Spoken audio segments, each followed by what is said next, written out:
आप लोगों ने एक वेब सीरीज देखी होगी गेम ऑफ थ्रोन्स। उसमें एक डायलॉग होता है बहुत ही शानदार, जिसमें वो बोलता है कि पावर इज पावर। वही डोनाल्ड ट्रंप आज के टाइम में पूरे यूरोप को और पूरे के पूरे नाटो को समझाने में लगे हुए हैं कि बिना यूएसए के उनकी असल में कोई हैसियत है नहीं। रशिया यूक्रेन वॉर में तो वो हारेंगे, ग्रीनलैंड भी हार जाएंगे अगर यूएसए कोअर्शन पर उतर आए। इसी को मैं डिटेल में समझाता हूं अभी, और पूरे इतिहास को जानते हैं। जब डोनाल्ड ट्रंप ने पहली बार 2019 में बोला था कि उन्हें ग्रीनलैंड चाहिए, वो यूएस को सिक्योर करना चाहते हैं चाइना और रशिया के इन्फ्लुएंस से। और जिसको भी ये वीडियो पसंद आए कृपया करके सब्सक्राइब जरूर कर लें। और लेटेस्ट थ्रेट जो ट्रंप का है वो आया है कि जो कोऑपरेट नहीं करेगा यूएस के साथ में, उन कंट्रीज पे वो 7 गुना तक टैरिफ लगा देंगे। इससे ठीक पहले एक ग्रुप कोपेनहेगन जाता है जिसमें बहुत सारे डेमोक्रेट्स के ही लोग होते हैं, और वो बताने की कोशिश करते हैं कि भाई ये यूएसए के लोगों की विश तो बिल्कुल भी नहीं है, ट्रंप की हो सकती है। ग्रीनलैंड एक ऑटोनोमस रीजन है जो डेनमार्क के अंडर आता है। मतलब फॉरेन पॉलिसी को और उसके जो डिफेंस रिलेटेड जो चीजें हैं उसको अगर छोड़ दें तो बाकी सारी चीजें वो लोग खुद ही संभालते हैं। डेनमार्क की जो प्राइम मिनिस्टर है उसने भी बोला था कि अगर इस तरह की कोई भी घटना अगर होती है तो ये नाटो का एंड ही कहलाएगा, क्योंकि नाटो ने एक दूसरे कंट्रीज को ये कवर दे रखा था कि एक कंट्री पे अटैक दैट मींस पूरे जो नाटो कंट्रीज हैं उन पर अटैक माना जाएगा।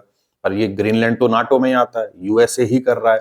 तो इस सिचुएशन में जो बाकी के दूसरे यूरोपियन कंट्रीज हैं वो कुछ मॉक ड्रिल करने की कोशिश करेंगे, कुछ वहां पे एक्सरसाइजेज छोटी मोटी। इवन फ्रांस और एक दो नेशन तो ऐसे भी हैं जो थोड़े से लोगों को भी वहां भेज रहे हैं सिर्फ सॉलिडेरिटी के लिए। कोई बहुत बड़े नंबर वो उनके पास है भी नहीं।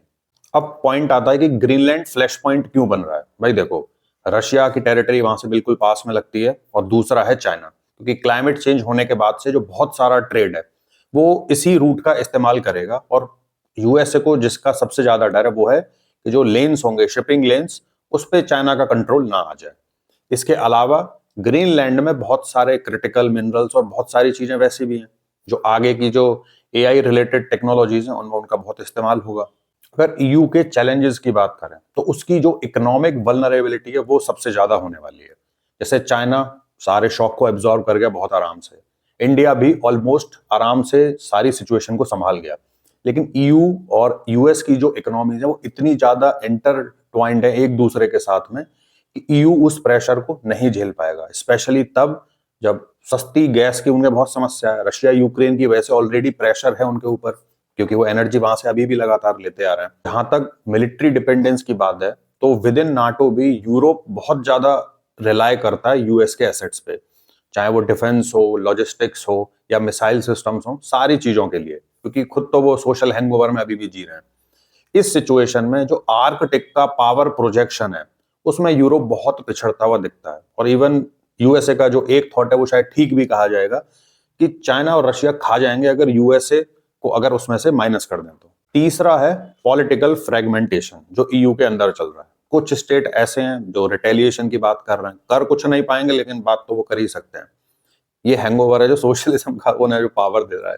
दूसरा है कि जो कुछ और स्टेट हैं जो कि बड़े स्टेट हैं वो बात कर रहे हैं कि कैसे भी अलायंस को कैसे भी करके मैनेज किया जाए, वरना उनकी जो लड़ाई है रशिया यूक्रेन के साथ में अगर खराब हो गई तो उन्हें रशिया के साथ भी मेंटेन करना पड़ेगा और यूएस के साथ में। वो अफोर्ड एक भी नहीं कर पाएंगे एक बार में। अगर लीगैलिटी की बात अगर करी जाए तो इसमें डेनमार्क के ही फेवर में जाएगा, क्योंकि जो इंटरनेशनल लॉ बेस्ड ऑर्डर है वो इसी बात की गवाही देता है।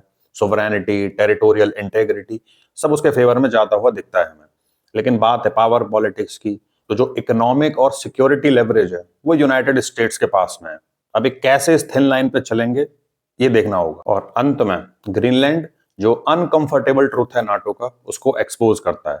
यूरोप तो सोवरेनिटी में बिलीव करता है, लेकिन बिना यूएसए की पावर के वो सोवरेनिटी असल में है ही नहीं।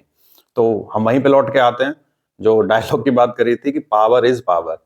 एंड ऑफ द डे सिर्फ एक ही चीज पे निर्भर करती है कि जिसकी लाठी उसकी भैंस।